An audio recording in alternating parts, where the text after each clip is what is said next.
자, 계시록 13장 1절에서 4절 함께 하도록 하겠습니다. 계시록 13장 1절 4절입니다. 내가 보니 바다에서 한 짐승이 나오는데 뿔이 여리어 머리가 7이라 그 뿔에는 10왕관이 있고 그 머리들에는 신성 모독하는 이름들이 있더라. 내가 본 짐승은 표범과 비슷하고 그 발은 곰의 발 같고 그 입은 사자 입 같은데 용이 자기의 능력과 보좌의 큰 권세를 그에게 주었더라. 그의 머리 하나가 상하여 죽게 된 것 같더니 그 죽게 되었던 상처가 나음에 온 땅이 놀랍게 여겨 짐승을 따르고 용이 짐승에게 권세를 주므로 용에게 경배하며 짐승에게 경배하여 이르되 누가 이 짐승과 같으냐 누가 능히 이와 더불어 싸우려 하더라. 아멘. 악의 삼위일체 두 번째죠. 삼위일체라고 말하기 좀 그렇습니다. 근데 그냥 이렇게 하는 겁니다. 두 번째 두 짐승입니다.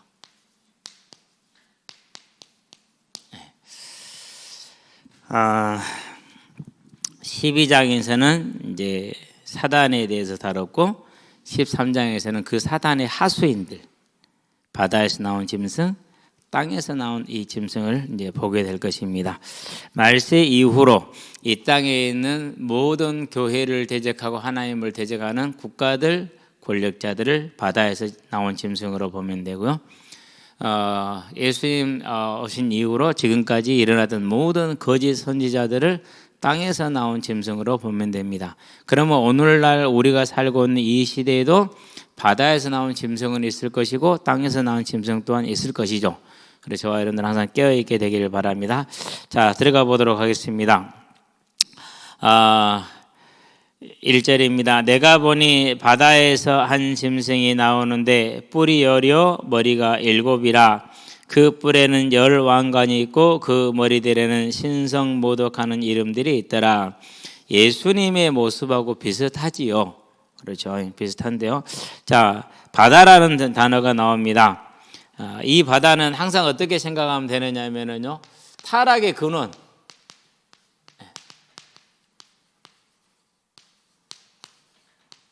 또는 사단의 근거지.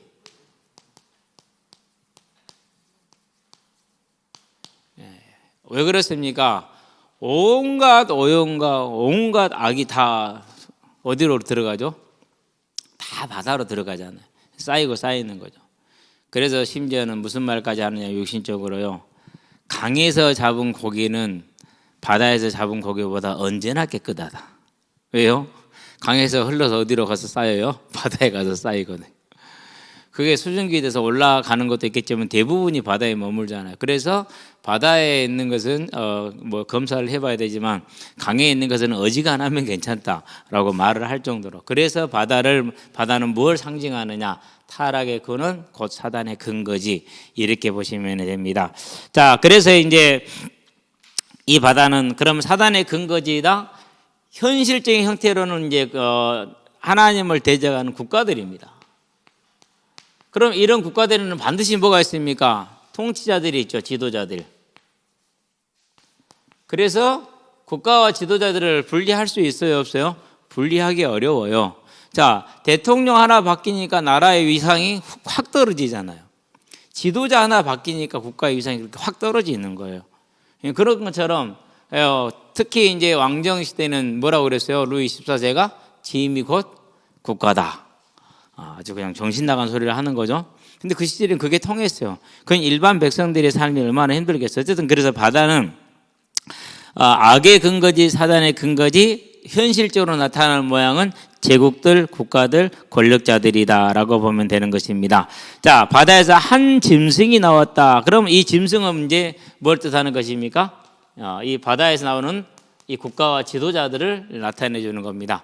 자, 그런데 이제 이 짐승이 당시에는 이제 누구가 모델이 됐느냐? 네로가 모델이 됩니다.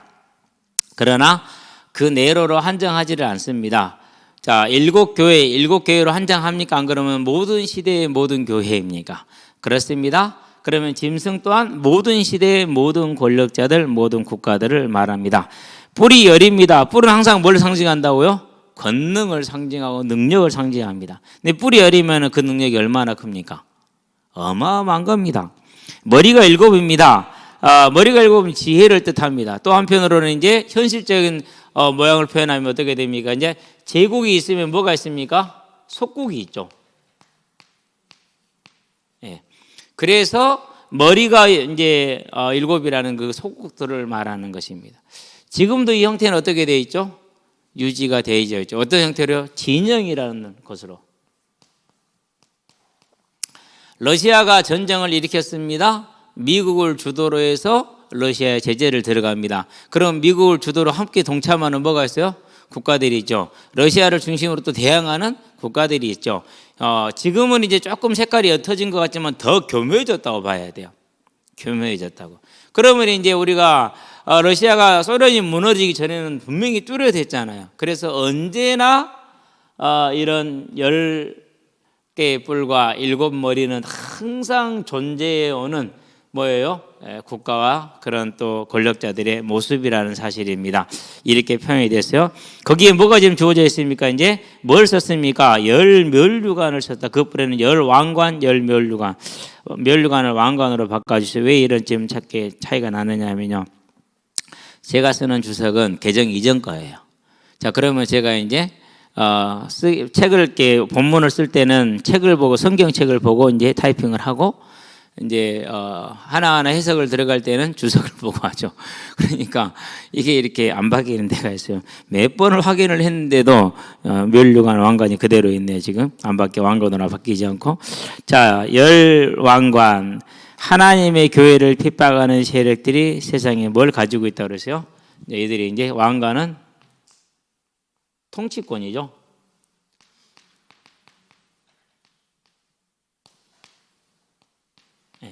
그래서 교회가 뭐 요셉과 같은 인물을 만들어내겠다라는 시도 자체가 뭐예요? 시도 자체가 틀렸어요. 요셉은 한 시대에 쓰임 받은 요셉의 본질이 뭐였습니까? 요셉의 사역의 본질은 그리스도를 설명하기 위한 유월절을 위해서 자기 민족을 이방 땅으로 끌고 가는 그것이 요셉의 사역의 본질이요. 그 일을 위해서 총리로 쓰임을 받은 것이지 총리가 되기 위해서가 총리가 또 뭐 다른 목적을 위해서가 아니라는 건데 교회들은 이제 그렇게 해석을 하면은 동기가 딱 맞죠. 우리 아들을 총리로 만드는 이 땅의 권세자로 성공한 사람으로 만드는 얼마나 딱 맞아요. 그렇죠? 이게 이제 가장 고수예요. 복음을 다른 곳으로 왜곡시키는 가장 큰 고수가 이런 고수고 이제 여기 나오는 것들은 이제 뭐 이제 드러나는 것들이고 그리고 이따가 이제 땅에서 난 짐승이 나오는데 그것들은 이제 좀 그 중에서도 고수 하수가 있는데 하수들이 이제 누구처럼 내가 이제 재림주 메시아다 이렇게 말한 것들은 진짜 하수들. 근데 진짜 고수는 뭐예요? 오직 주를 위하여 그러면서 그렇게 끌고 가는 것들 방금 얘기하는 것처럼 그런 식으로 요셉을 해석해서 당신의 아들도 이렇게 말해요. 그러면 충성해야 안 해요? 아니 그냥 충성했어요 안 했어요?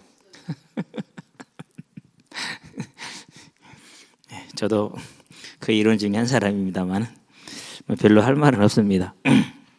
그렇습니다. 그래서 열멸류관을 쓰고 있다. 주된 통치권을 가지고 있죠. 그러면서 그 멸류관에는 뭐가 써져 있습니까? 그 머리들에는 신성모도가는 이름들이 있다. 이전에는 참남된 이렇게 얘기를 했어. 자, 마태복음 26장 63절에 64절인가요? 참남하도다 그렇게 얘기를 하죠. 예수님에게 묻습니다. 네가 하나님의 아들 곧 그리스도냐라고 물었습니다. 너희가 말하였노라. 그러니까 64절에 참남하도다. 우리가 신성모도가는 말을 들었도다. 이렇게 나오죠. 그러니까 신성을 모도가는 말들이 이제 기록되어져 있는 겁니다. 그 말은 무슨 말입니까? 지금 이제 푸틴 행태를 봅니다. 그럼 뭐라 그럽니까? 너 다 죽을래? 이런 식으로 지금 모독을 하죠. 이렇게 위협을 합니다. 근데 이게 이제 전쟁에서만 쓰여져 있어서 그렇지 이것을 만약에 이제 종교적으로 옮겨간다. 그렇게 되면 어떻게 됩니까? 이제 자 예를 들면 러시아에서 만약에 내가 복음을 전해서 이 사람이 마약 중독자인데 나서 버렸어. 그럼 법적으로 어떻게 돼요? 그럼 법적으로 저촉이 돼요. 치료 행위가 되는 거예요. 그런 식으로 뭐 해놓는 거예요? 제약을 만들어 놓는 거예요. 그러니까 너는 마약 중독자는 치유되지 않도록 계속 뭐로 있어라? 마약 중독자로 있어라 라는 것이 분명히 그렇게 하지는 않고 그렇게 말하지 않아요. 그런데 실제적인 것은 그래요. 그런 식으로 종교적으로 탄압을 해 들어갑니다. 그걸 누가 주장합니까? 그거야 이제 지도자의 뜻을 따라서 의회가 만들어내는 것이죠. 뭐 러시아 같은 나라는 그런 나라이기 때문에 이런 이제 강력한 권세를 자랑하면서 종말에 가서 자기 실체를 드러내는 그런 것들인데, 자 봅니다. 로마 황제들이 신격화라 나와 있죠. 아우구스투스, 그 말 자체가 존엄한 자라는 뜻입니다. 자신을 무엇으로? 신으로. 자 네로는 왜 주화에다가 자신을 세상의 구세주로 새겨 넣었어요. 참. 그러니 그때 당시 성도들이 이 주화를 보면 어떻게 했을까요? 그렇죠? 도미티안은 뭐랬어요? 우리의 주시며 우리의 하나님으로 부르게 했어요. 이 도미티안이 한 2년인가 이렇게 제의를 못해요. 가장 악랄하게 뭐라고 할까? 핍박한 황제 중에 한 사람이에요. 그냥 그럴수록 빨리 죽더라고요. 어쨌든 빨리 실각을 하고 그런 식으로 이제 참남된 그런 말들을 썼지요. 근데 지금 이 시대에서 내가 하나님이다 한 사람이 있어요, 없어요? 그렇게 말하는 하수들은 없어요. 진짜 고수가 뭐예요? 이제 자 중국을 시진핑을 봐요. 1인 독재 체제를 굳건히 만들었죠. 뭐 우리에게는 기회이긴 합니다. 왜 기회이죠? 당연히 기업 활동이라든가 모든 사회 분야가 창의성이 뚝 떨어져 버려요. 뚝 떨어져. 그래서 우리도 지금 보세요. 지도자 하나 바꾸니까 나라 전체가 수준이 뚝 떨어지잖아요. 똑같아요. 수준이 뚝 떨어져요. 그러면 뭐가 되는 거예요? 그러니까 미국은 속으로 뒤지게 웃고 있을 겁니다. 걱정되는데 정말 잘 됐네 그러면서. 유럽도 마찬가지일 거예요. 속으로 걱정했는데 잘 됐네 그러면서. 지금 경쟁자에게 감독이 선수를 고루 기용하지 않고 자기 코드에 맞는 선수만 써. 근데 그 팀에는 정말 유능한 선수들이 많은데 감독하고 코드가 잘 안 맞았는데 그 선수가 나오면 우리가 힘들어. 근데 그 선수가 안 나온다네. 얼마나 다행이에요. 우리가 이제 뭐 우루과이 하는데 수아레스도 안 나오고 뭐 페페도 모르겠지만 그냥 그쪽 팀이라 그럽시다. 페페도 안 나온대. 그러면 우리는 어떻게 되죠? 아이고 좋아라 이렇게 되잖아요. 왜 안 나온대? 감독이 싫어한대. 그런 게 되는 겁니다. 이제 그러는데 이런 식으로 이제 사단이 역사를 합니다. 그래서 더욱더 지금 뭐 합니까? 중국에서 복음을 전하는 일을 어렵게 만들고 있죠. 그래서 여러 그 머리들에 신성 모독하는 이름들이 있더라. 실질적으로 믿음의 핍박을 가하고 있다라는 것을 이렇게 표현해냈습니다. 자, 그러고서는 여러분들에게 이제 표가 1개 있고 2개 있고 3개가 있죠. 이거 다 얘기하려면 시간이 너무 많이 걸려요. 여러분 읽어보세요. 그렇죠? 그리고 이제 이 짐승의 모델이 누구냐? 다니엘서 7장에 나와요. 거기에는 제국의 순서대로 나오죠. 이제 헬라 제국 나오고 로마 제국 나오고 그런 제국들이 나오거든요. 그것을 하나로 묶었어요. 계시록에서는 하나로 묶었다는 거 쭉 설명을 해놨으니까 여러분들이 읽어보면 되겠습니다. 여기 내용이 그렇게 짧지 않기 때문에 여러분 쉽게 읽어보시면 돼요. 자, 2절을 갈게요. 내가 본 짐승은 표범과 비슷하고 그 발은 곰발 같고 그 입은 사자 입 같은데 그랬어요. 1절에서 7뿔, 10뿔, 7머리 그런 다음에 뭐가 있었어요? 10왕관 그랬잖아요. 이것을 다른 식으로 짐승화해서 표현한 거예요. 자, 본이 표범과 비슷하다 그랬어요. 표범의 특징이 뭡니까? 은밀합니다. 사자보다도 은밀하고, 물론 이 사자도 뭐 그렇긴 하지만은요, 표범은 정말로 은밀해요. 그런 다음에 뭡니까? 이제, 빠르고 잔인함이 있죠. 그 다음에 곰이라고 그랬어요. 곰은요, 그 힘과 끈기가요, 다른 짐승하고 비교할 바가 아니에요. 다른 짐승하고. 그래서 이렇게 아시아에 가면은 곰과 호랑이가 함께 살죠. 동남아시아 같은 데는요. 그러면은 호랑이가 곰을 공격할 때가 많거든요. 근데 곰을 성체 곰하고 싸우면 우세해요, 호랑이가. 그러는데 못 이겨요. 그냥 좀 우세할 뿐이지 못 이기더라고요. 어지간해갖고 체력이 호랑이보다 곰이 어때요? 훨씬 좋아요. 끈기가 좋습니다. 그 말은 무슨 말입니까? 사단이 곰같이 아주 끈기 있게 싸운다라는 것이죠. 자, 곰이 사슴을 사냥합니다. 해요, 못해요? 해요. 어떻게 해요? 지칠 때까지 쫓아가 버려요. 돼지도 잡아요. 돼지가 한 시속 5, 60km 나오거든요, 곰이. 우리는 시속 몇 킬로나 나오죠? 12km 정도. 대단히 빠른 거예요, 그것도. 사자입니다. 사자는 뭡니까? 이제 왕수의 왕이라고 하죠. 지배와 권세를 뜻합니다. 지배력과. 그래서 하나님을 대적하는 모습이 10머리, 그다음에 10뿔 7머리, 그다음에 10왕관, 그와 같이 이것을 표범과 곰과 사자로 다시 했어요. 근데 이게 어디서 옵니까? 그런 권력과 그런 제국이 일어나는데 용이 자기의 능력과 보좌와 큰 권세를 누구에게 주었더라? 그에게 주었더라. 그래서 언제나 이 배후가 누가 있다라는 거예요? 바다, 사단이 존재하고 있다라는. 네. 자, 그러면은 사단에 의해서 주어졌다라는 건 뭡니까? 이제 그것도 누구의 손 안에 있다라는 거예요? 하나님의 손 안에 있다라는 것을 분명하게 하고 있죠. 그의 머리 하나가 상하여 죽게 된 것 같더니 그 죽게 됐던 상처가 나음에 온 땅이 놀랍게 여겨 짐승을 따르더라. 4가지 해석이 있습니다. 네로 재현설, 폭로께 당시에 유행했던 것입니다. 그랬는데 단지 허무맹랑한 소리죠. 자, 카톨릭 교회의 초기 교황들을 말한다고 그러는데 어느 정도 일리가 좀 있을 수 있어요. 그러는데 분명히 앞에서 뭐라고 그랬어요?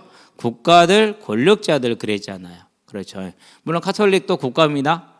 그렇죠. 바티칸 왕국이기 때문에. 그렇죠. 그럼 지금도 세계에 큰 영향력을 뭐하고 있죠? 행사하고 있지요. 그러면서 항상 어떻게 됩니까? 겸손한 척 하지요. 그래서 세월호가 2017년이었습니까? 그때 있었을 때 국내에 와가지고 의전용 그런 화려한 차를 타지 않고 박스카 우리 쬐깐한 거 있잖아요. 그런 걸 타고 다니면서 그거 하나만 가지고도 그때 당시에 상처 입고 국가의 상처 입은 국민들의 마음을 어떻게 했느냐, 엄청나게 위로해 버렸어요. 얼마나 주변의 그 참모진들이 지금 이 나라가 처한 상황, 지도자들이 하고 있는 거 못하고 있는 거, 그러면은 우리는 어떻게 함으로 인해서 말 한마디 하지 않고도 뭐 한 거예요? 예, 그렇게 하는 거예요. 거기에 누구에서 무슨 지혜겠어요, 그것이. 거기에 이제 그런 지혜예요. 물론 그런 의도라고 이해할 수도 있어요. 정말 이들이 힘들구나, 우리가 위로해 주자. 그렇게도 볼 수가 있죠. 그러면 뭘 포기해야 됩니까? 그러면 그런 마음을 갖기 전에 성경대로 돌아와 줘야 되잖아요. 근데 그렇지 않고 하잖아요. 그래서 그 동기가 뭐예요? 의심을 받는 것이죠. 세 번째가 이제 몸이 회복된 것으로 봐서 베스파시안이 로마를 회복한 것이나 역사적 사실과는 무관하게 짐승이 더 큰 힘을 갖게 됨을 강조한다. 그런데 베스파시안이 누굽니까? 이게 이제 로마 에루살렘이 반역을 일으켰었을 때 에루살렘에 뭐로 파견된 사람이요? 그 진압을 파견된 군단 사령관이죠. 그런데 네로가 자살했다는 소리를 들어서 극구 귀국을 하죠. 그리고 왕자에 올랐어요. 그리고 그의 셋째 아들 누구요? 티토가 다시 와서 에루살렘을 어떻게 했어요? 완전히 무너뜨리는 게 그때 AD 70년이죠. 그렇죠? 예, 그래서 63년에 완공된 헤롯 성전은 7년 후에 70년에 완전히 다 서쪽 벽을 제외하고 다 무너져 버립니다.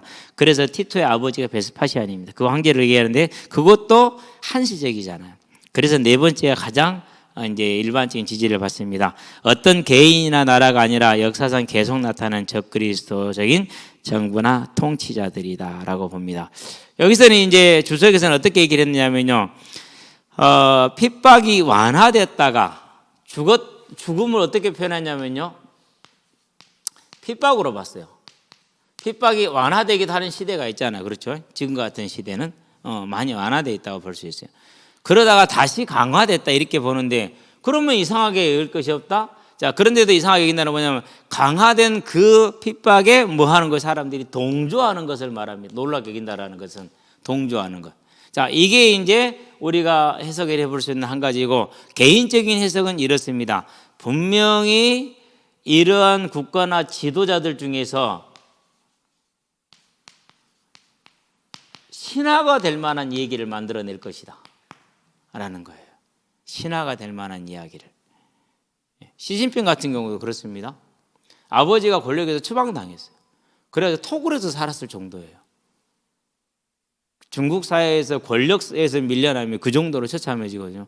그렇게 살다가 어떻게 됐어요? 오늘날 저렇게 강력한 지도자가 됐어요. 그러니까 아마 이게 더 설득력이 실은 있다고 보는 게 맞아요. 분명히 하나님이 대적하는 일꾼을 일으키는데 그 사람에게 신화적인 뭘 줄 거라는 거예요. 그런 증거가 생길 거라는 거예요. 사람들이 그걸 보고 다 뭐 하는 거예요? 정말 대단한 사람이에요. 와, 이렇게 또 막 감탄하면서 그가 하는 모든 정책에 동조하며 따라갈 것입니다. 네. 그걸 저는 그렇게 봅니다. 4절입니다. 용이 짐승에게 권세를 주므로 용에게 경배하며 짐승에게 경배하되 누가 이 짐승과 같으냐 이랬어요. 자, 이런 지도자에게 뭘 줬습니까? 권세를 줬어요. 지금 이제 푸틴이나 시진핑을 보세요. 솔직히 좀 이해하기 어려운, 그렇죠. 푸틴의 지지율이 지금 한 7, 80% 나오죠. 그건 왜 그러냐면요. 그 전쟁을 러시아인의 해방을 위한 전쟁으로 언론이 뭘 해줬어요? 포장을 해준 거예요. 실질적으로 러시아인들이 많이 섞여 살아요. 이 소련 통치 때 많이 이주를 했기 때문에 통치에 섞여 사는데 그들이 좀 손해를 보는 건 당연하겠죠. 나라가 달라졌으니까, 그리고 관계가 안 좋아졌으니까. 그래서 그걸 명목으로 내세웠고 그런 감동 스토리 몇 개만 소개하면 끝. 만약에 헤르손이라든가 그런 데 지역에서 있는 러시아인들 중에서 내가 이렇게 힘들었는데 오늘 이렇게 좋다 이렇게 만약에 그걸 막 눈물로 막 간증하고 그 스토리 기사가 좀 이렇게 잘 쓰는 기사 2개만 써면 어떻게 돼요? 다 넘어가요. 다 넘어가. 자, 이번에 왜 윤석열 찍었어요? 그래서 찍은 거예요, 실은요. 저는 대통령에게 대드는 걸 보면서 큰일 났다. 저 사람은 검찰주의자이지 민주주의자 아니다. 검찰의 보호를 위해서 저렇게 선출된 권력에 대항할 정도라면 임명직이 저것은 완전히 정말로 위험한 인물이다 생각을 했거든요. 근데 언론이 뭐 했어요? 공정과 상식으로 포장을 해줬잖아요. 근데 실질은 내용은 없었어요. 내용은. 그리고 본인의 삶은 전혀 아니어서 그건 다 가려줬어요. 그런 식이에요. 그러니까. 그렇게 되면 어떻게 됩니까? 그러면 전 세계가 속아요. 그래서 언론을 볼 때는 어떻게 보자고요? 과연 이것이 몇 %나 될까? 이런 경우가 전체일까? 안 그러면 극히 일부의 얘기인가? 좀 그런 걸 볼 필요 있어요. 그래서 뭐부터 하지 말라고요? 감동부터 하지 마세요. 절대로 감동하면 안 돼요. 자, 많은 사람들이 아주 감동했고요. 완전히 거기에 매료됐습니다. 그게 뭡니까? 누가 능히 이와 더불어 싸우려 하더라. 자, 그럼 여기서 한번 봐봐요. 그럴 정도로 찬양이 나왔고 신뢰가 나왔어요. 자, 그러면은 이 찬양과 신뢰가 나올 때 짐승에 대해서 교회가 있어요, 없어요? 있지요? 성도 있어요, 없어요? 있지요. 자, 그런데 이 둘을 놓고 같이 봐야 돼요.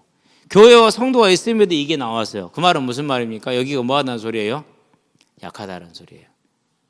쉽게 말해서 핍박과 고난과 환난을 성전 바깥 측량을 42달 동안 뭐 하더라? 내놓더라. 내놓을 수 있어요. 이렇게 됐다는 얘기는 교회가 그만큼 성도들이 그만큼 뭐 했다는 소리예요? 어려울 수 있다라는 것을 말하는 겁니다. 또 짐승이 과장되고 신성모독하는 말하는 입을 받고, 자, 과장되고 신성에 모독하는 입을 받았다라는 것은요, 다양한 형태의 이렇게 세상적인 주장들을 말하고 세상적인 어떤 것들을 말하는 것이죠. 42달 동안 일할 권세를 받았더라 그랬어요. 42달이 뭐죠? 한때, 두때, 반때, 1260일, 곧 교회 시대 말세를 전체적으로 표현을 하는 것이죠. 그래서 세상을 지배할 권세와 교만한 마음이다 이렇게 얘기를 합니다. 그러면서 자신을 하나님으로 신격화시키는 그런 것이죠. 그래서 이번에 당대회에서 메이어 없습니다. 메이어 없습니다. 메이어 없습니다. 3번인가 4번인가 나오더라고요. 그러니까는요, 시진핑이 메이어 없습니다. 통과됐습니다. 그래서 3연임을 이제 거의 영구 집권을 이제 허락한 거죠. 이제 그렇게 된 거죠. 그러면은 그거 하는 모든 뭐죠? 그걸 뭐라고 그럴까 이제 시진핑이 내리는 걸 뭐라고 하죠? 교시라고 그러죠. 가르칠 교자. 그건 성경이 말씀하고 같은 위치예요. 네, 그 말이 곧 뭐라는 거예요? 진리고 법이고 오류가 있다 없다? 없다라는 거예요. 그러니까 그런 지시에 대해서 오류를 제시하면 어떻게 되죠? 걔는 예, 반동분자가 되는 거죠. 쉽게 말해서 우리로 말하면 불신자가 되는 겁니다. 불신자는 당연히 그 나라에 들어가요? 못 들어가요? 못 들어가죠. 예, 완전 제거가 되는 겁니다. 그만큼 큰 권세를 갖게 될 것이라는 것입니다. 자, 다니엘서 7장 25절 한번 보고 갈까요? 다니엘서 7장 25절.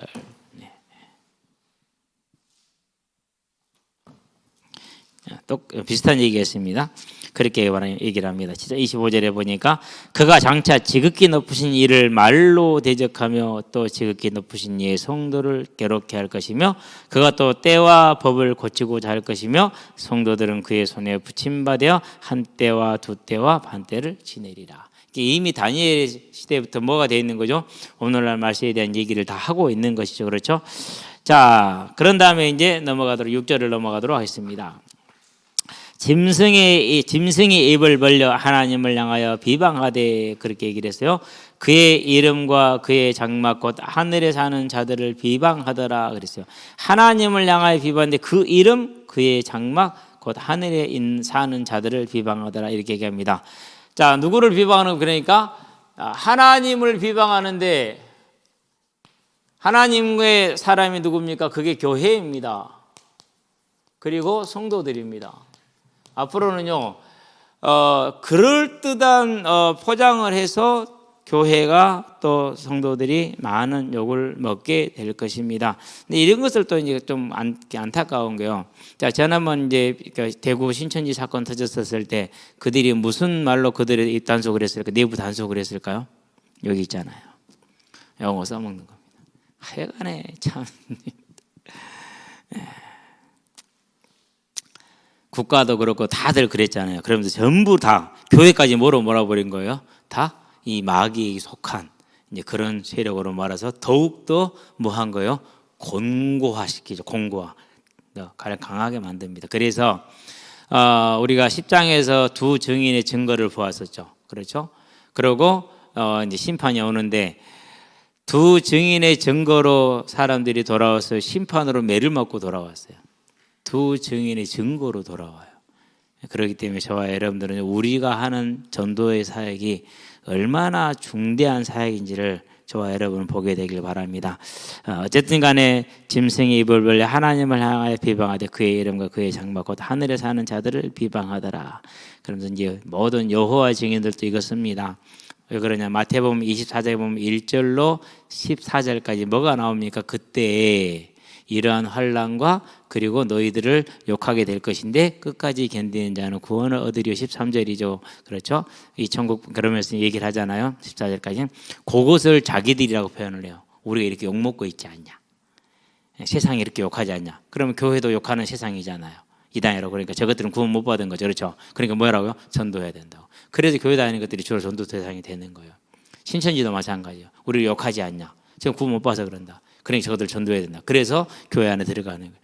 그러니까 이런 식으로 뭐 하는 거죠. 이제 하는 거죠. 그러면은 한 가지를 더 생각을 해야 돼. 뭘 생각을 해야 되냐면요.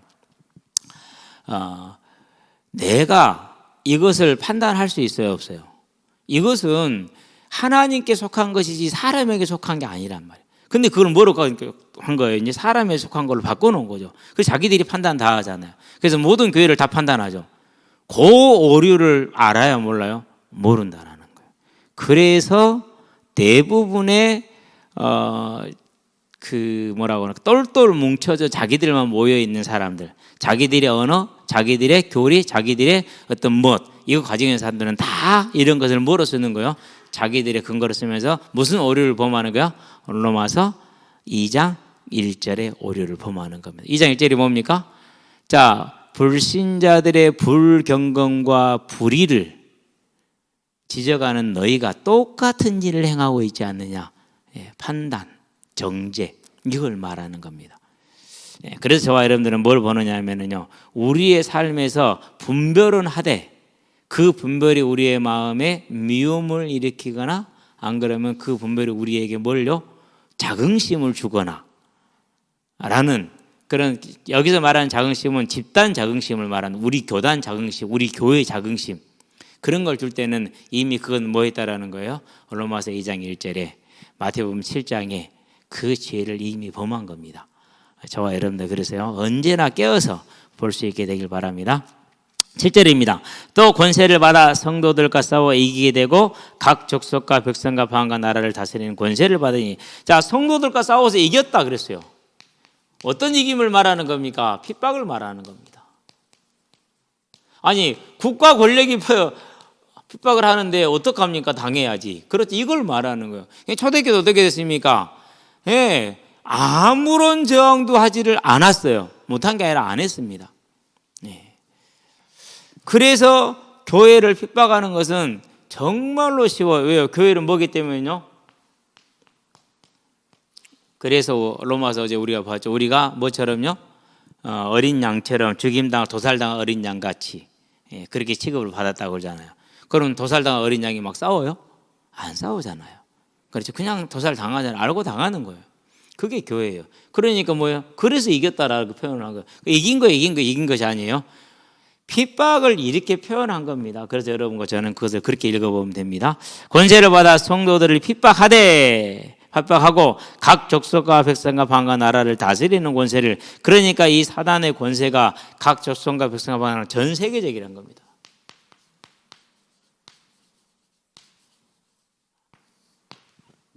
그러니 육신의 눈으로 보면 얼마나 두렵고 얼마나 무섭겠습니까? 그렇죠.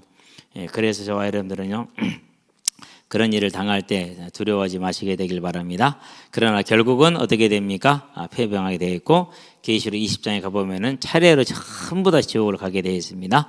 죽임을 당한 어린 양의 생명책에, 예수님이 주신 그 생명책이죠. 창세 이후로 이름이 기록되지 못하고 이 땅에 사는 자들, 창세 이후로 이름이 기록되지 못했다, 선택받지 못한 거죠. 불신자인 것이죠. 그냥 불신자가 아닙니다. 그래서요, 항상 저와 여러분들은 감사해야 될 일이고, 열심을 내야 될 일이고, 복음을 전할 때 낙심하지 말아야 될 일입니다. 정말 나랑 친하고 가까워서 열심히 복음을 전하고 설득하고 막 섬기기도 하고 막 예를 썼단 말이에요. 그런데 끝까지 믿는 것 같으니 안 믿어버려. 왜 그래요? 창세 이후로 죽임당한 어린 양의 책에 생명책에 기록이 됐더라 안 됐더라? 안 됐죠. 그건 누가 기록하는, 우리가 기록하는 거요? 아니요. 하나님이 기록해 놓은 것을 우리는 거기에 있는 명단을 받아서 찾아서 내는 거예요. 근데 누군지 몰라. 그러니까 이놈저놈 다 두드리기는 거예요. 그래서 낙심하면 안 돼요. 그래서 복음을 전할 때 뭐 효과가 없다. 그거 어디서 온 거예요? 그건 자본주의적 사고고 성경적 사고는 절대로 아니에요. 씨를 뿌리는 자가, 씨 뿌리면 최소 얼마 걸립니까? 빠른 것은 한 2, 3주, 한 10여일 안에 나요. 콩 같은 것은 빨리 나거든요. 그런데요, 마 같은 거 있잖아요. 열리는 마. 그건 심어놓고 한 20일, 30일 기다려야 싹이 나와요. 그러면은요, 20일, 30일 지나면 어디 심은지도 잊어버려. 제가 열리는 마를 하나 얻었거든요. 재작년에. 그래서 한 곳에 심었는데 나중에 어디 심은지를 모르고 있더라고요. 안 나니까. 그 부분을 대충 이 부분이 같아. 아예 거기를 그냥 안 가고 놔뒀어요. 풀 같은 것도 안 메고. 왜? 혹시 베버릴까봐. 근데 아니나 다를까 성질이 또 풀을 보고 못 참잖아요. 풀을 제거하다 보니까 뭐도 같이 상했어요. 순도 같이 상했어. 그래서 내가 과유불급이라는 것이 이런 경우구나. 좀 더 기다릴 거. 예. 자, 뿌리는 자는 저와 여러분이 명령을 받아서 뿌립니다. 그러나 나게 하고 자라게 하는 것은 누구라고 그랬어요? 물은 우리가 줍니다. 그러나 나게 하고 자라는 이는 누구라고 그랬어요? 바울이 하나님이라고 그랬죠. 근데 그것을 가지고 나게도 하고 자라게도 한다. 우리는 확실한 전략을 가지고 있어요. 근데 그건 안 되잖아. 이렇게 얘기를 합니다. 그런 사기치면 안 됩니다. 어떤 청년이 2000년대 그런 얘기를 해요. 이 사역은 너의 사역도 아니고 열매도 없고 네 열매도 아니고 그러니 너는 이 영또한 짓거리를 하지 말, 그만둬라라고 그랬다고 그래요. 참 악하죠. 왜 그렇게 사람이 악하게 될 수 있을까? 곤란합니다만은 이래서 그렇습니다. 예. 죽임을 당한 어린 양의 생명책에 창세 이후로 이름이 기록되지 못하고 이 땅에 사는 자들은 다 그 짐승에게 경배하리라. 자, 문제는 뭡니까? 이제 양이 있고 염소가 있다고 그랬죠. 마태복음 25장이죠. 그래서 25장 41절이 뭡니까? 이제 39절부터 시작해서 창세로부터 이름 됐지만 왼편에 있는 자들이 이렇게 나오잖아요. 근데 이게 교회에 있다라는 사실이 교회. 예. 저와 여러분들은요, 어쨌든 감사할 수 있게 되길 바랍니다. 제가 가장 감사하는 게 한 가지가 있어요. 내가 어떻게 예수를 믿었지? 그 말은 무슨 말이냐면요, 하나님이 나를 택해 주셔서 참 다행이다, 정말 다행이다 라는 겁니다. 우리는 이 부르심에 기뻐하며 즐거워할 수 있게 되길 바랍니다. 그래서 9절에 말합니다. 귀가 있냐? 그러면 들을지어다. 이사야서 6장에서 말하죠. 9절 10절에, 마태복음 13장에서 말하죠. 13절 14절에 있어도 듣지 못하고 보아도 보지 못한다. 왜? 고침을 받고 예수를 믿을까 봐서. 그게 싫은 거죠. 이걸 로마서 8장에서 뭐라고 해요? 육신을 따라 행하는 자라고 얘기를 했죠. 그렇죠? 육신은 하나님을 기쁘시지 못하는 이는 할 수도 없을 뿐만 아니라 그렇게 할 수도 없고 안 된다고 얘기를 하고 있죠. 그렇죠? 자, 10절, 사로잡힐 자는 사로잡혀갈 것이요 칼에 죽을 자는 마땅히 칼에 죽을 것이니 성도들의 인내와 믿음이 여기 있느니라. 자, 여기에 대한 해석은 좀 갈립니다. 문자적으로 박해자들이란 진술로 이해하는 견해가 있어요. 사로잡힐 자는 잡혀갈 것이고 칼에 죽을 자는 죽을 것이다라고 얘기하는데요. 이게 이제 에레미야서 43장에 15장 2절에 나오고 43장 11절에 나오는 내용이거든요. 여기서는 예루살렘이 침략자들에게 이렇게 될 때 그때 예루살렘에 있는 배역한 자들이 이런 처벌을 받을 것이라는 얘기를 했어요. 근데 그것은 이제 오늘날에는 좀 다르게 적용이 돼요. 이게 누구라고요? 그때는 예루살렘에 거역하는 자들이었는데 지금은 믿는 성도들로 바뀌었어요. 그래서 성도들의 인내와 믿음이 여기 있다는 얘기가 그거잖아요. 자, 전자는 박해자들에 대해서, 후자는 당하는 자들이 칼로 대항해서는 안 된다는 경고로 이렇게 얘기를 하고 있다라고 표현을 하는데, 저는 그렇게 보지 않아요. 사로잡히게 될 자는 사로잡힐 것이요 칼에 죽임을 당하지 않은 칼에 죽임을 죽으리니, 그대로 이해를 해서 성도들이 핍박당할 것을 의미하는 것으로 봐요. 저는 그렇게 봐요. 예. 왜 그랬어요? 실제로 그런 일이 있었고 있어 왔기 때문에 우리 역사도 그렇잖아요. 많은 순교자들과 고난을 받는 사람들이 실제로 있었습니다. 그래서 성도들의 인내와 믿음이 여기 있느니라 그랬습니다. 그러니까 핍박과 환난 앞에서 얘기를 했죠. 뭐 한다고요? 이긴다고 그랬잖아요. 그렇죠. 그 이기는 모습을 이렇게 표현을 해놨어요. 핍박하는 모습을. 그러면 이건 당연히 성도들이 당하는 고난을 당하게 되는 것이죠. 저와 여러분들에게는 그러한 뭐가 있다라는 거죠. 핍박과 고난이 있다라는 것을 언제나 기억을 하시게 되길 바랍니다. 그런데 이제 뭘 빼버리는 경우가 있어요. 이걸 빼버리는 사람들이 있어요. 누가 빼죠? 그것은 이제 보게 될 땅에 나온 짐승들이 이걸 없애요. 이제. 그래서 이것은 뭐가 아니다? 이것은 복음이 아니다 라고 말합니다. 복음을 몰라서 그렇다, 복음이 없어서 그렇다라고 얘기를 하죠. 언젠가 본 듯한 느낌, 뭔가 좀 친숙한 듯한 느낌이 있죠. 자, 11절로 지금부터는 이제 땅에서 나온 짐승입니다. 여기까지 10절까지는 바다에서 나온 권력자들에 대한 얘기를 했고, 이제 지금부터는 그 권력자들을 도와서 그 권력자들과 한 팀이 되어서 성도들을 속이고 세상을 속이는 거짓 선지자에 대한 얘기는 지금부터 나옵니다. 내가 보매 또 다른 짐승이 그렇게 얘기를 했습니다. 땅에서 올라오니, 땅에서 올라왔다는 건 거짓 선지자입니다. 어린 양같이 두 뿔이 있고 용처럼 말을 하더라 그랬습니다. 자, 어린 양 같은 두 뿔이 있다라는 것은 그리스도를 흉내내고 있습니다. 예, 선지자를 흉내내는 것입니다. 자, 두 뿔 가진 어린 양은 다니엘의 두 뿔 가진 순양을 배경으로 다니엘서 8장 3절에 나옵니다. 자, 여기서는 이제 제국을 상징을 하고 있는데 신약에 와서는 그것이 거짓 선지자를 상징하는 것입니다. 저와 여러분 그렇게 알면 되겠고요. 자, 성경에서도 마태복음 24장에서 쭉 그 경고를 하고 있죠. 그래서 24장 24절에 뭐라고 했습니까? 할 수만 있다면은 믿는 자라도 그 믿음도 떠나게 할 것이라고 그렇게 경고를 해주고 있습니다. 자, 용처럼 말하다란 말은 무슨 말입니까? 한 가지만 보면 됩니다. 요한복음 8장 44절. 네, 그렇죠. 너희는 너희 아비 마귀에게서 나시니 너희도 너희 아비의 것을 행하고 욕심을 행하고 자네. 저는 처음부터 거짓말한 자요 진리가 그 속에 없으면 살인한 자요 진리가 없으면 제 것을 말할 때마다 거짓을 말하는 이는 거짓말장이 거짓 아비가 되었습니다. 그러니까 용처럼 말했다라는 것은 이제 거짓을 말하는 거예요. 그래서 거짓 선지자입니다. 거짓 선지자. 그렇죠? 확실하게 꼭 참고하시게 되길 바라고. 자, 그가 먼저 나온 짐승의 모든 권세를 그 앞에서 행하고, 그러니까 땅에서 나온 짐승만큼 큰 뭘 가지고 있다라는 거요. 예.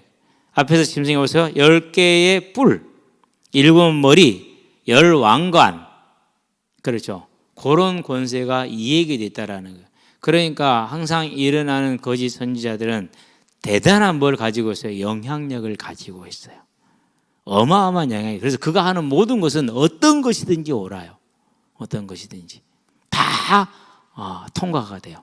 그런 권세가 있어서 그러는 것이죠. 그냥이 아니죠. 예. 만약에 합동측 총회장 목사님께서 술 먹고 다녔어. 그러면 사람들이 뭐라고 할까요? 난리 나겠죠. 합동측 총회장 되시는 분께서 막 2집 살림, 3집 살림을 해. 여기저기 갈 때마다 막 다른 여자들 데리고 막 그렇게 해. 그럼 어떻게 될까요? 그러면 그 사람은 반 죽습니다. 왜요? 이런 권세가 없거든요. 그리고 아마 사람 면직당할 가능성이 100%요. 그러는데 틀린 것을 주장하는 거짓 선지자들이 이렇게 하고 다니면 뭐가 되죠? 멋있다예요.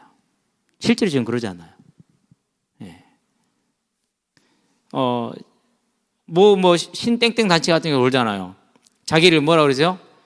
예. 그게 분명히 유부녀였다니까요. 근데 그 여자를 자기 여자로 삼았다니까요. 그러고 이제 데리고 있다가 이제 싫으니까 뭐였어요? 내쫓았다니까요. 그래서 이제 재산 분할 소송을 냈잖아요. 근데 이거에서요, 왜요? 그 개인의 영향을 미치지만 개인의 명예로 되어 있는 게 아니거든요. 그 정도로 어리숙하지가 않거든요. 당연히 한 푼도 못 챙기고 자기 전 재산을 다 집어넣어 놓고 애들도 버리고 남편도 버리고 가서, 그래서 지금 하는 말을 그래요. 나는 뭐였다고요? 놀이개였다. 그의 성욕을 채우기 위한 놀이개였다. 근데 거기에 대해서 문제를 제기한 사람 한 사람도 있어요? 없어요? 그 단체 내에서 한 명도 없어요. 물론 몇 명 있더라, 따라간 사람들이. 그러나 대부분은 어떻게 되죠? 따라가요. 그게 뭐예요? 그게 그거예요. 먼저 나온 짐승의 모든 권세를 그 앞에서 행한 거예요. 그 힘이 있어서 그러는 거예요. 그것이. 심지어는 누구와 연결이 되어 있어요? 권력자들하고도 깊게 연결이 되어 있죠. 그래서 뭐예요? 압수수색 영장을 누가 막았어요? 네, 그때 당시 검찰총장이 막았어요. 내가 못하게 했다라고 그렇게 본인 입으로 말을 했어요. 그런 권세가 있다니까요. 48,000원을 쓰면 129군데 압수수색을 받는데 그런 일을 저질러도 압수수색 안 받아요. 달라요. 땅과 땅에 사는 자들을 처음 짐승에게 경배하게 하니 곧 죽게 되었던 상처가 나은 자니라. 그러니까 권력자들을 빌붙어 있는 겁니다. 그래서 교회가 정치에 관여를 해서 어떤 특정한 세력을 지지를 한다. 그건 이 모습입니다. 근데 안타깝게도 이번 대선 때 우리는 그것을 눈으로 보았습니다. 대한민국의 일부 교회 지도자들과 일부 교회 단체의 지도자들이 음으로 양으로 차라리 드러낸 사람들은 정직해요. 근데 드러내지 않고 뒤돌아서 한 사람들도 꽤 많아요. 악하고 사악하죠. 왜요? 드러내놓고 하면 욕먹을 가능성이 크거든요. 큰 그렇게 했습니다. 그러기 위해서 사역을 하는 것이죠. 자, 그래서 거짓 선지자의 첫 번째 사역이 뭡니까? 이게 첫 번째 사역인데 사람들 하여금 권력에 추종하게 만듭니다. 그 권력에 종되게 만드는 것입니다. 이제 밑에 이제 자세하게 쭉 내용들이 나와 있는데 한번 읽어보시면 되겠고요. 자, 그 다음은 내려가겠습니다. 13절. 큰 이적을 내가되 심지어 사람들 앞에서 불이 하늘로부터 땅에 내려오게 하고. 여러분, 실제 이적입니다. 실제로 이적이에요. 막 거짓으로 이렇게 하는 것도 물론 포함이 됩니다. 그러는데 실제로 하늘에서 불을 내립니다. 한번 제가 항상 그런 생각을 해봐요. 내 앞에서 누가 이런 능력을 행했다. 아마 저는 거기서 돌아설 가능성은 저는 분명하다고 생각을 해요. 왜요? 알거든요. 그래서 어떤 분이 그런 얘기를 하더라고요. 며칠 전에 낚시하다 만났는데 자기 친구인데 막게 산에 기도하러 가서 음성도 듣고 형상도 보고 그런대요. 속으로 그랬어요. 귀신 봤구만. 근데 그렇게 말을 못 하잖아요. 그건 귀신 본 거지. 성경에 있는데. 문제는 뭐냐면요.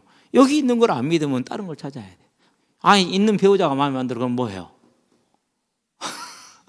아니, 있는 배우자가 마음에 안 들면 뭐 하냐고. 그게 그거라니까. 성경이 이게 안 믿어지면은요, 뭘 찾아요?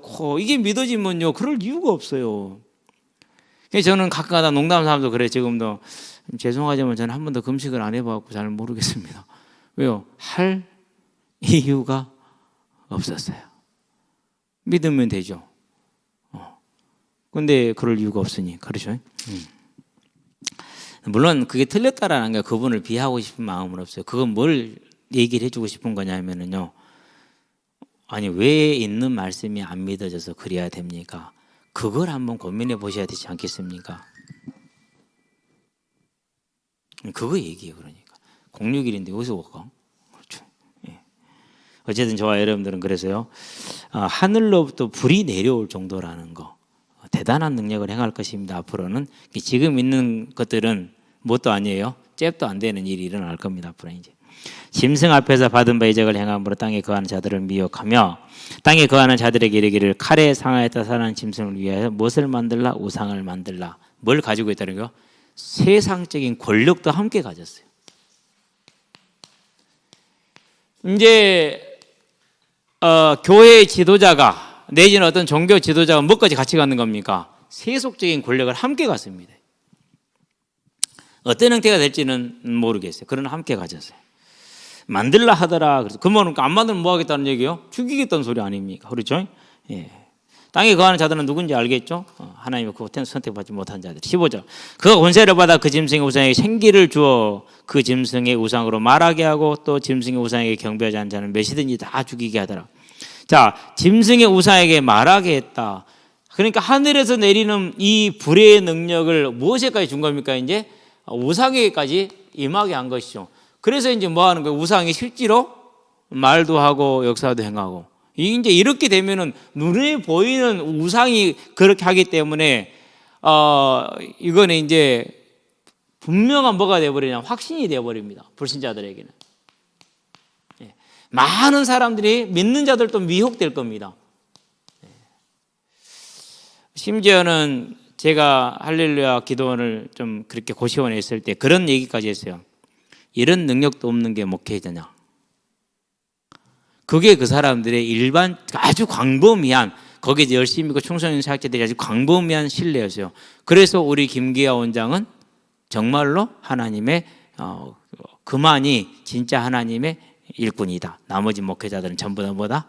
가짜들이다. 그런 믿음을 가지고 있어요. 놀랍죠? 그렇죠. 믿는 자들도 그런 식으로 미혹되어 버려요. 그러면 거기에는 대부분의 사람들은 다 뭔 사람들이에요? 교회에 있다가 문제 속에서 특별히 질병 가운데에서 치료가 안 돼서 치료받고자 갔던 사람들이죠.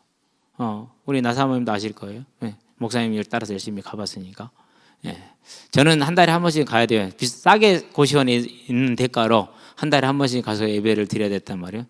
뭐 고시생들이 한 달에 한 번씩 차 타고 놀러 가면 좋죠.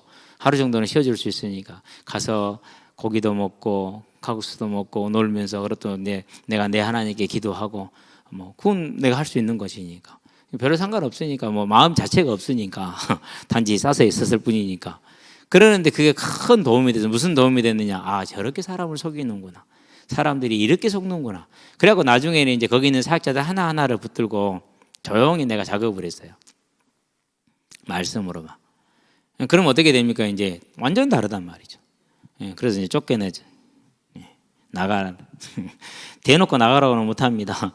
근데 그런 언지를 자꾸 오게 만듭니다. 네가 블랙리스트 1번이라 하더라. 그런 식으로 여러 사람이 와서 얘기를 해요. 너는 블랙리스트 1번이래 그러면서. 괜찮았어요. 왜요? 틀린 건 틀리다고 말을 해야지. 내가 거기서 좀 신세를 졌다고 틀린 걸 틀리다고 말하지 않으면 안 되잖아요. 그렇죠? 그래서 어쨌든지 간에 이런 능력을 행해서 짐승에 경배하지 않는 자들은 전부 다 핍박을 하게 되는 겁니다. 그가 모든 자, 곧 작은 자나 큰 자나 부자나 가난한 자나 자유인의 종들에게 모든 불신자는 한 명도 예외가 없습니다. 권력자도 예외가 없고 누구든지 예외가 없는 거예요. 그 오른손에나 이마에 뭐를 받게 했다? 표를 받게 했다라고 했어요. 표를 봅니다. 카라그마라는 뜻입니다. 헬라어로는 문서상의 공식 증거물로 남는 명각, 도장이죠. 그러니까 도장. 우리가 양각이라고도 표현을 하잖아요.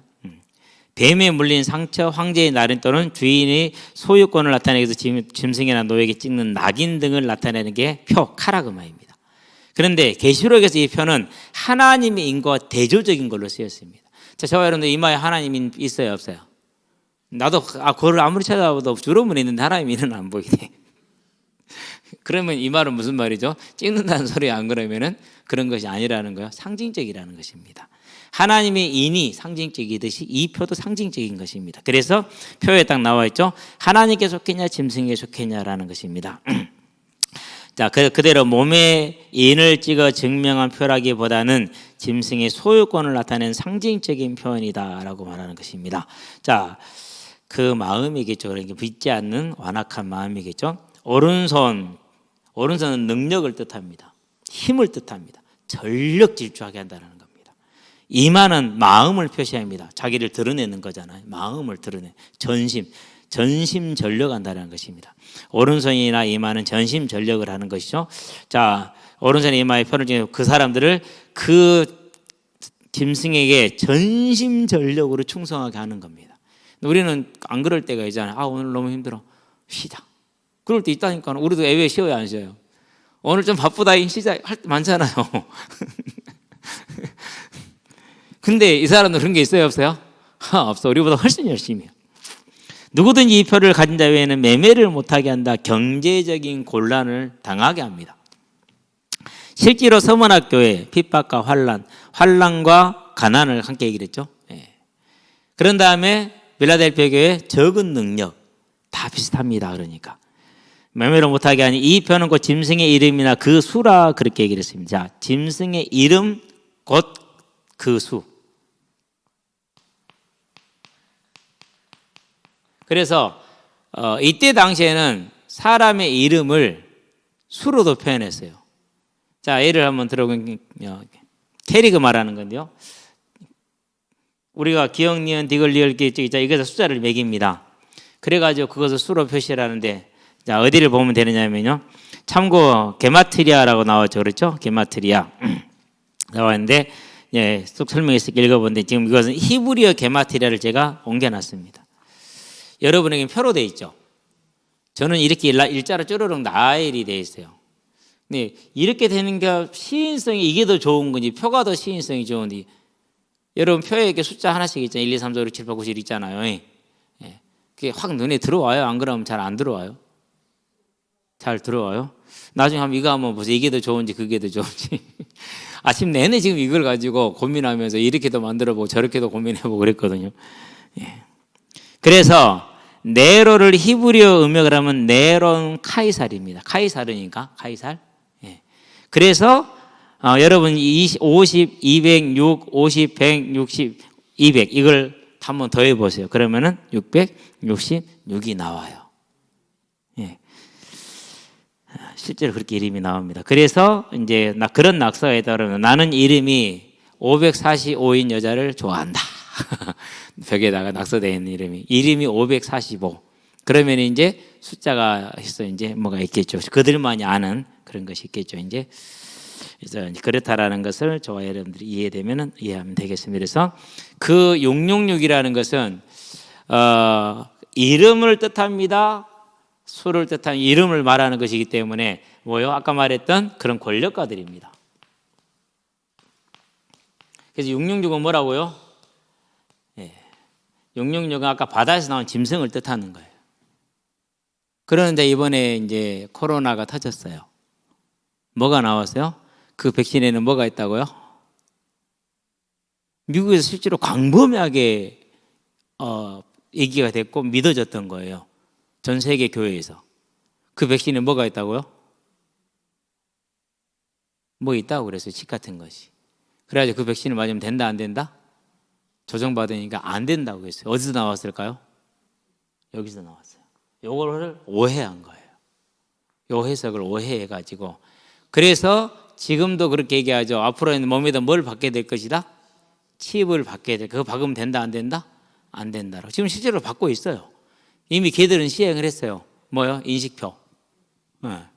네, 그것을 뭐로 해석한 거? 이렇게 이제 이렇게 이것을 그렇게 해석을 한 거예요. 근데 분명히 있어요. 이름이나 이름의 수를 말해. 이름 곧 수를 뜻한다. 그러면 그 이름은 이 짐승은 누구래요?